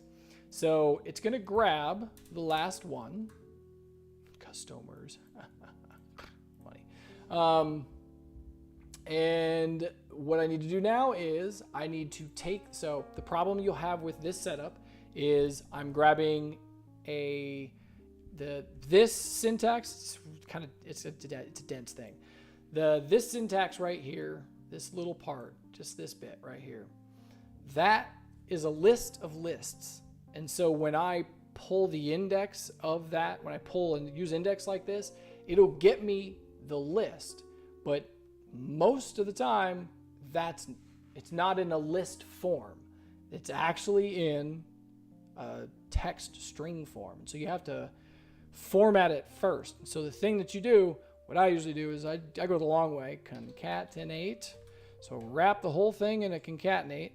That turns it into a legit text value. Now I know everything that I pull with that index is 100% a string, right? Okay, and then with that, then what I'm going to do is I'm going to wrap this in a split. So I'm going to split that giant thing, and I want to split it by space, comma, space, which is the default separator used by the system when I'm concatenating out a list. So that gives me the list of related customer products for the last customer in the table as an actual list. Okay. Yeah. And so this needs to be a yes, no. So this is now that, all of that, you can think about this as that whole bit of formula is going to turn into a list of, okay, we got to derivative list this. It's going to turn into a list of all of the IDs of the child records. Okay, so that's part of what we need, but we actually don't need the IDs of the child records. We actually need the products from those child records. So just one extra step to throw inside here, we need to create a derivative list. And this is where list dereferences comes into play. So if I go to my customers and I look down here, I've got this related customer products. So this is the list of the IDs for the customer product records. It's the IDs. It's not the product ID. It's the ID of the record. Okay, those are different. If I need the product from this, I need to get it out. That's what I'm going to do right now.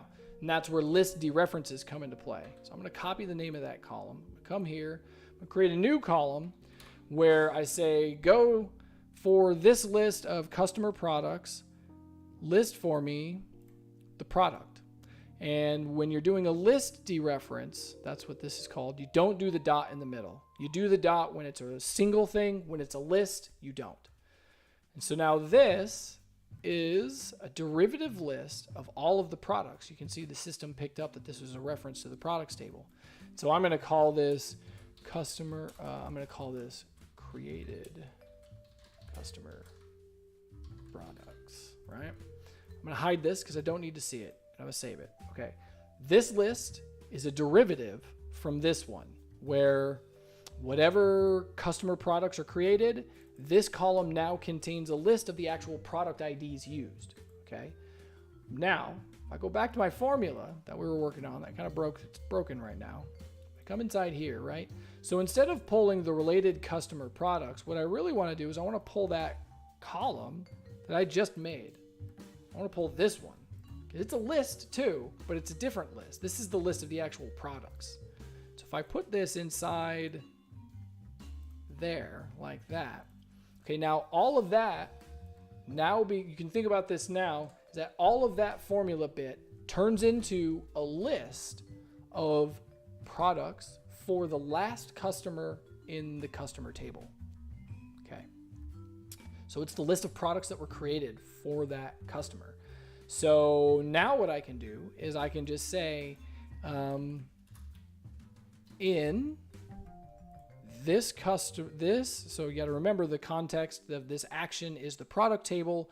So all of these columns listed here are the product columns. So the key is the product key, which, oops, didn't need two of them, which this list is a list of the products. You with me so far? Right? So in that product key, the list of all of the products from the last customer in the table, boom.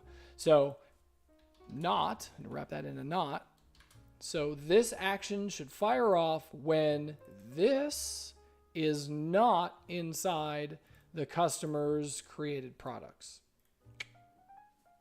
Okay. That should help prevent duplicates. I'm betting that formula probably needs to be a little hardened a little more to prevent duplicates. Another video.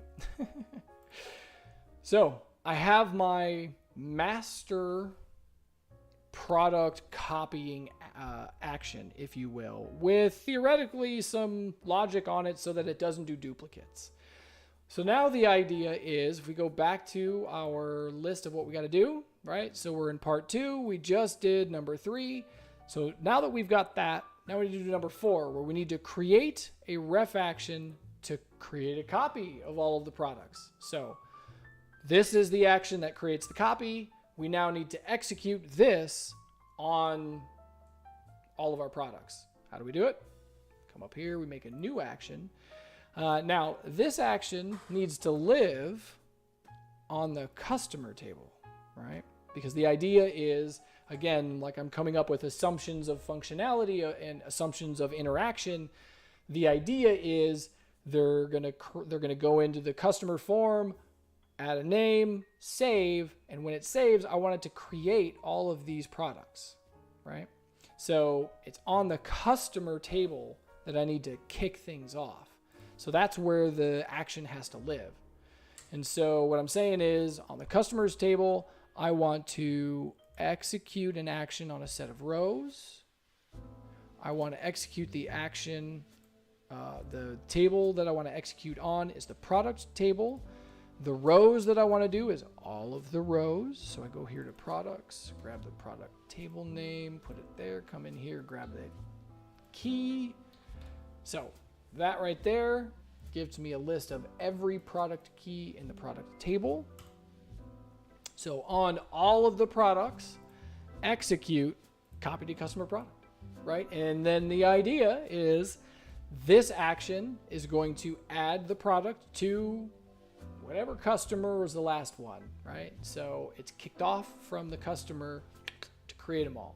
So this will be ref new copy products for customer, right? Don't need to see it. I don't need to see it. Don't need to see it. Cool. Now what I want to do is I want to execute this action when a user saves the customer form. So when I'm in here and I say, I don't even have a customers table. We'll put it up in the menu and we'll call it customers, all right? Okay. Save it so it propagates. So the idea is when somebody comes into the system and they go to customers and they add somebody inside here, I need to hide this. I need to hide this inside the form, right? And so like I've got this on a snippet here, I believe. Nope, I don't. All right. I have it on my macro keyboard. And we'll just do that. Right? See how fun the macro keyboard is? That's what that's for. So don't show that inside the form. So this is going to go away, and the only thing that's left is the person has to enter the customer name. Now, when I save this form, that's the idea. When I save this form, I want that action to kick off on all the products and create them for this guy, right? So on this form, so I come down here to the form view, come down here to the event action, and I say ref new, do that. Now theoretically, right? So I didn't put any kind of logic on when when this action should run on the customer form. So theoretically, every time somebody goes through this form, it's going to kick off this action. Now, I did put logic on the actual copy action that says don't run for this product if that product is inside the list of products for the last customer. I'm not sure how well that's going to work with efficiencies. All right, now I got that in place. I have it saved, so it'll propagate through the system. So let's give this a shot. Let's give this a shot, see if it works. So I'm going to go to customers. I'm going to create a customer. Call this Twist. Yeah, and then there you go. See, when I did it, it executed 21 updates. So this goes back to the problem that I think it was Dr. Arthur. I don't remember. The YouTube question that I had about looping with forms, looping with actions, right? The problem that he had was that now that it does what I needed to do and it makes all the things, now it takes forever to sync, just like what you had to sit through right there, right? How do you solve that? Okay, well, I built mine. I didn't use looping. I built mine to run in parallel. And so I can instead of executing that action on the form save event, instead what I can do is I can create an automation that says, cool, run that when we make a new record, right?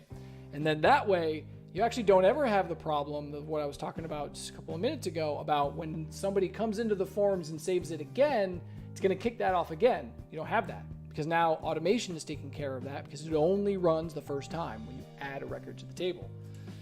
So what do? Okay. Come in here and we say go back to the form, right? And remove that action from the form save event.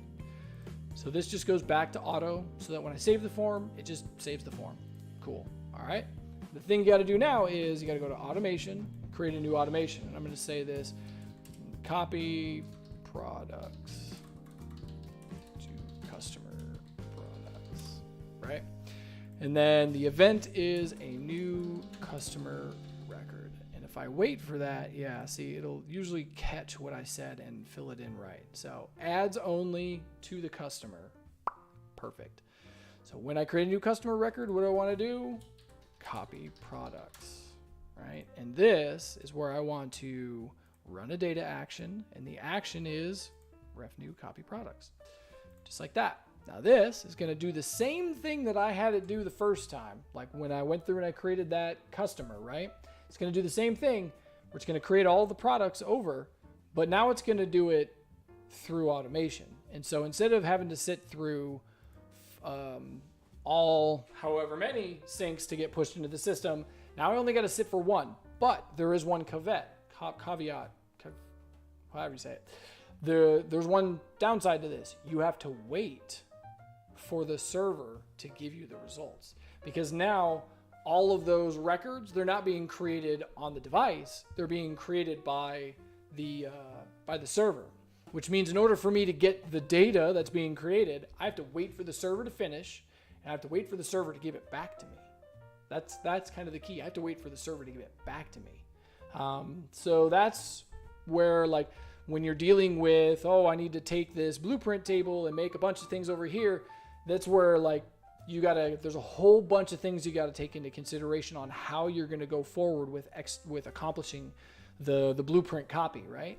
Because you do it client side, you have to wait for all of the syncs, but that means that the person can keep moving forward on the device because my device has all of those records. So if I'm trying to build a user interface where like the user needs to be able to keep moving forward, then I got to do everything either with looping or, it's all going to be done client side. But if it's not something like that to where I don't need to just keep moving forward, I can throw that inside an automation. And the thing I usually do is I'll throw a force sync right in there because the sync will kick everything off a little faster and it's just a little quicker. Plus you have there's the screen wipes to where it's showing a loading screen and then it comes back. And when it comes back, you can see all the details. It's kind of like a little hack of the system. So what I'll do is let's set up the automation, right? So that's actually part 3. Part 3 of getting this system to work is then executing all of this stuff through automation. You first, though, in order to get to this point, you have to first build everything inside your system. Like you have to, in order for an automation to do its thing, you can build things inside automation. That's the thing. But it's usually easier, it's more streamlined, it's more straightforward of a build process if you build everything using actions. Because your automation is just using your actions. It's just automating what it does over there. The point being, like you build it out, you build out the system so that a person can manually go inside the app. They can go like click, click, click, click, click, get to a record, click a button that does the thing that you need it to do, right? When you get to that point where a person can physically, manually get to the thing and push the button and it does what it's supposed to do, okay, that's when then you move on to, okay, I'm now going to create a bot that takes everything that I need to do and it automates all of that, right? But I already have all of the pieces already in place. They all already work. See what I mean? Like generally it's a lot simpler system to do it all over there.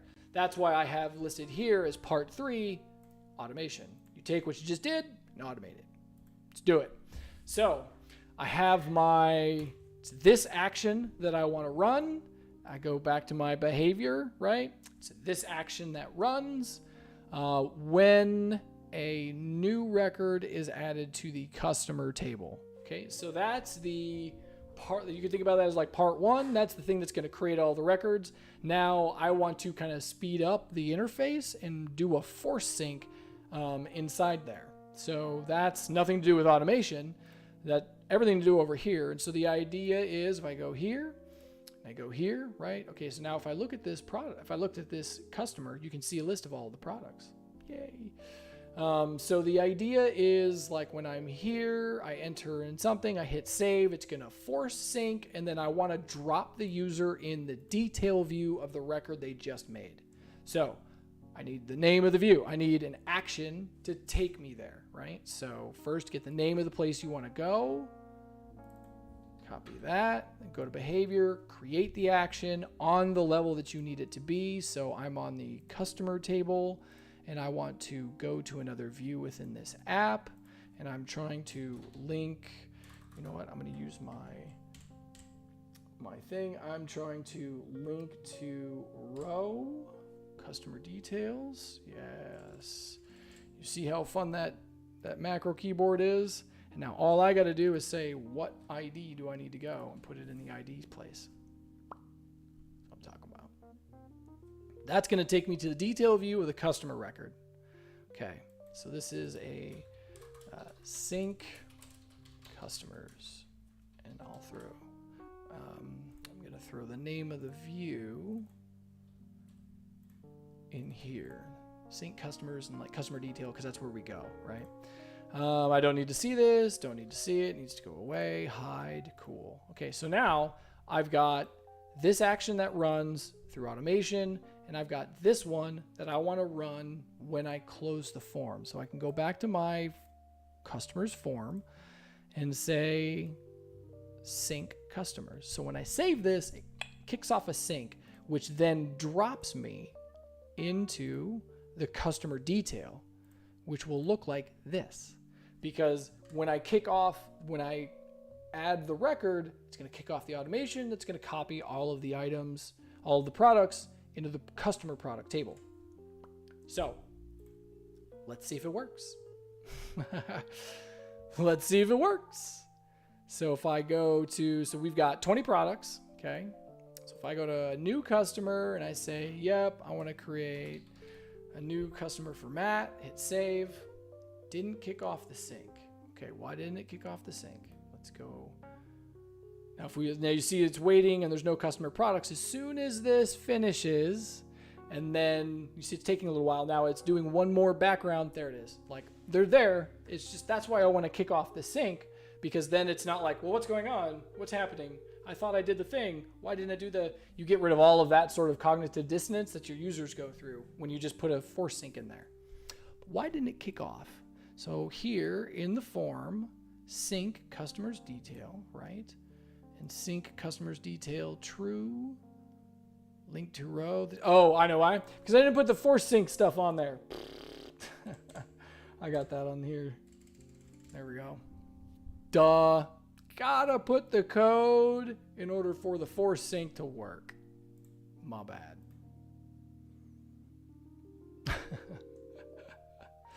Oh, it's too funny. So I want to delete. I'll just make another one. So yeah, can I have to? Yeah. So this will be Dale. Hey Dale, thanks for joining, buddy. Appreciate it. Hey, we got a force sync. You see that works? Whoop whoop. And bam, we're looking at customer Dale and all of Dale's products. This is what I'm talking about, right? And so now it's just a matter of like going through and cleaning up your views and making things look nice and rounding off some of the hard edges.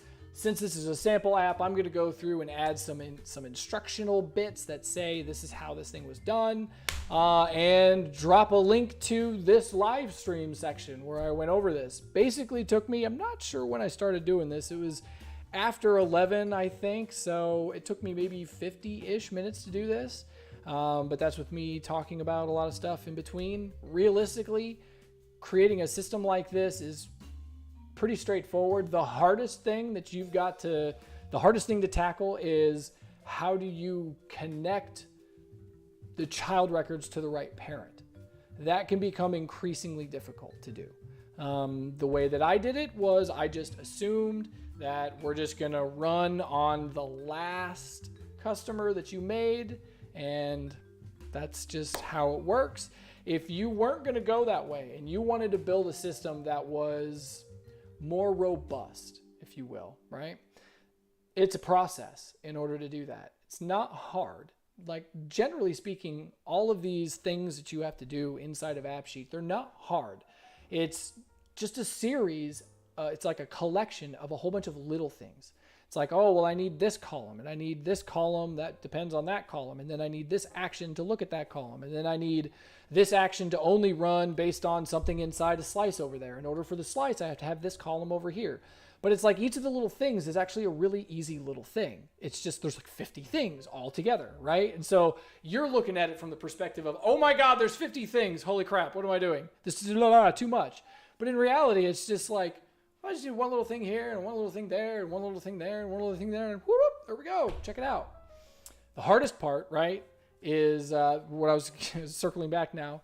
The hardest part about all of this is how can I connect the right child record to the right parent record?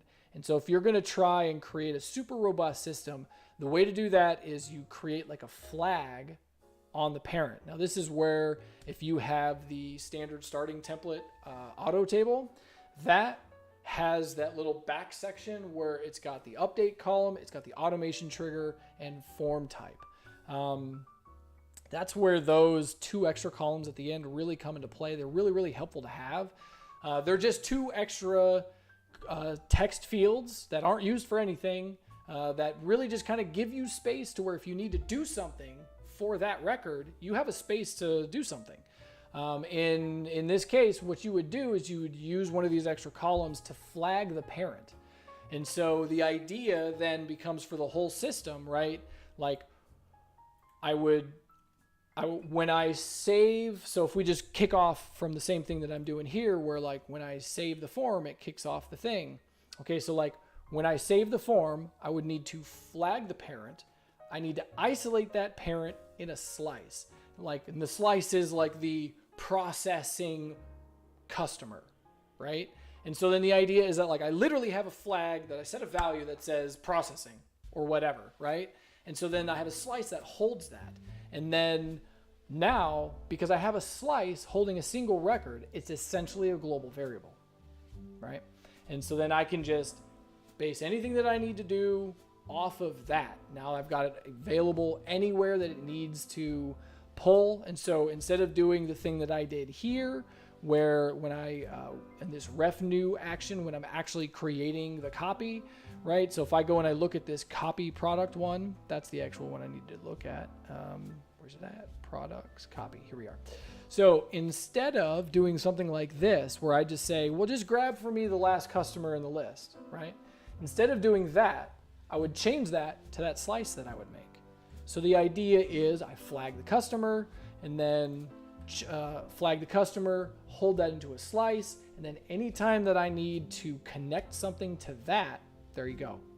And the last piece of the puzzle is you just have to remember to clear the flag of the parent so that that slice of the processing customer is always empty except for when it's doing something. And so like it's all executed crazy fast. Like your user wouldn't even notice this, to be honest with you. I've built systems to where it's like this, to where you go into a form and when you come back, it did a whole bunch of stuff, and like it's lightning fast like that. Anyways, so that is everything that I got for you guys today. There's no questions inside the chat. It's cool that you have been missing the streams, Dale. I just started, mate. This is number 2. Looking to keep continuing to do these in the future. And the quality and the content is really entirely driven by you guys. Because if I don't have any updates to push out there to talk about in the beginning, and AppSheet hasn't done any new releases or anything, such as the case this week, the only thing that's going to populate this live stream is comments from YouTube videos, comments in the live stream, and anything that anybody else submitted for AppSheet news, and then the last bit, which is Patreon questions. So it's entirely driven by you guys, really. So I do appreciate it. Thank you for sticking around. I greatly appreciate it. Make sure you like, subscribe, do all that stuff. I'm so dangerously close to 1,000 subscribers. Bro, I can't wait. I'm not sure what I'm going to do. I'm going to do something to celebrate 1,000 subscribers because it's taken me forever to get here. Because I don't pay for advertising. I don't and I don't spend a lot of time sharing my videos. So if you really want to show your love, like, subscribe, do all of that, share the video. Or share any of my videos, because I don't populate my videos out in the world very much. That's like part of the process that I just don't do. I don't think about very much. And so all of this growth for my channel has been really, really slow, really holistic. A lot of you guys have been with me for years. I greatly appreciate that. Anyways, yeah, that's all I got for you. See you in the community, y'all.